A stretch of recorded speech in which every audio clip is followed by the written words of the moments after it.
Alexei was killed. More specifically, he was poisoned. The widow of a man who was once Russia's fiercest critic of President Vladimir Putin, repeating her allegation of murder. He was a symbol of hope for our country. Putin killed that hope.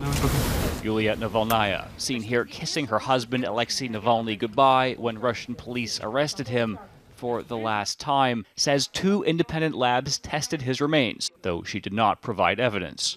Russia has called her allegation nonsense. This would not be the first political assassination.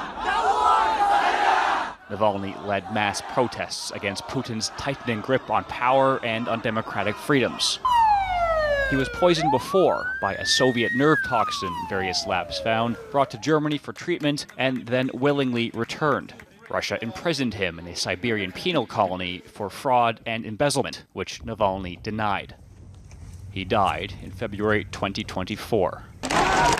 His funeral became a protest. Putin must answer for what he has done with my country.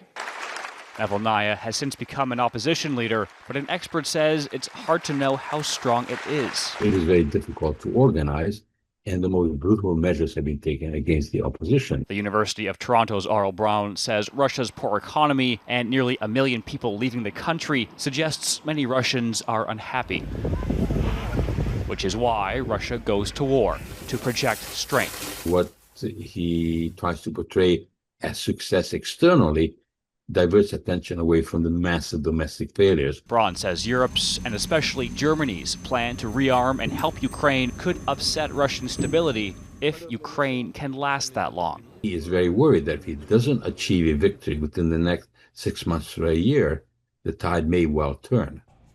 The greatest threat Putin faces, Braun says, isn't NATO, it's democracy, and the Russian people having a choice. Nathaniel Dove, Global News.